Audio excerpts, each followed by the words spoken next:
আপনারাও কি আপনার প্রিয় মানুষের বার্থডে উইশ করার জন্য রাত জেগে থাকেন?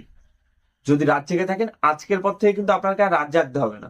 আপনি চাইলেই আগের থেকে কিন্তু মেসেজটা সেন্ড করে রাখতে পারবেন, এবং যে টাইমটি সিলেক্ট করে রাখবেন সেই টাইমেই কিন্তু এসএমএসটি সেন্ড হবে।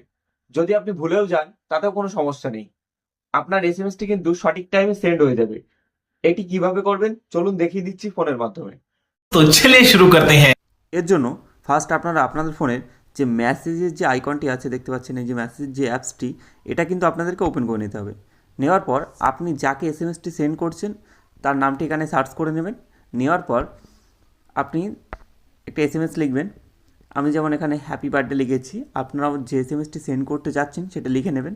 নেওয়ার পর এই যে সাইটে দেখুন লেখা আছে এসএমএস, ঠিক আছে, দিয়ে যে অ্যারো আছে রেড কালারের, এটা কিন্তু আপনাদেরকে লং পেস্ট করতে হবে। একটু লং পেস্ট করলেই আপনাদের সামনে কিন্তু এমন একটি পেজ ওপেন হবে। দেখুন নিচে লেখা আছে সিলেক্ট ডেট অ্যান্ড টাইম, এখানে কিন্তু আপনাদের ক্লিক করতে হবে। ক্লিক করলে কী হবে, আপনাদের যে তারিখের যে এটা সেটা কিন্তু শো করবে। আপনারা কিন্তু এখান থেকে সিলেক্ট করে নিতে হবে যে আপনি কোন ডেটে এসএমএসটি সেন্ড করতে চাচ্ছেন। যদি আজকের ডেট হয় তাহলে অটোমেটিকলি আজকের ডেটটা সিলেক্ট থাকবে। যদি অন্য ডেটে হয় সেটা কিন্তু আপনারা এখান থেকে সিলেক্ট করে নিতে পারবেন। নেওয়ার পর এখান থেকে সিলেক্ট করে ডেটটা সিলেক্ট করার পর এই যে নেক্সটে কিন্তু আপনাদের ক্লিক করতে হবে।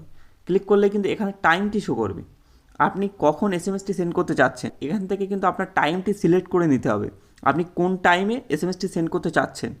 টাইমটি এখান থেকে আপনি সিলেক্ট করে নেবেন। টাইমটি সিলেক্ট করে নেওয়ার পর আপনার এখানে এই যে নিচে লেখা আছে সেট, এখানে কিন্তু আপনাদের ক্লিক করতে হবে। ক্লিক করলেই কিন্তু আপনার এখানে টাইমটি সেট হয়ে যাবে।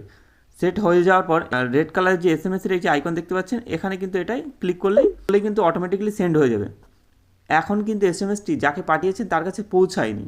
আপনার টাইম যখনই হয়ে যাবে তখনই কিন্তু এসএমএসটি সেন্ড হয়ে যাবে অটো। क्या बात है सर, क्या बात है सर। তাহলে আপনারা বুঝতে পেরেছেন। যদি আমার ভিডিওটি আপনাদের ভালো লেগে থাকে প্লিজ চ্যানেলটিকে সাবস্ক্রাইব করবেন এবং পাশে থাকা বেল নোটিফিকেশনটাকে অন করে দেখবেন। যারা ফেসবুক থেকে দেখছেন অবশ্যই পেজটিকে ফলো করে পাশে থাকবেন। ধন্যবাদ।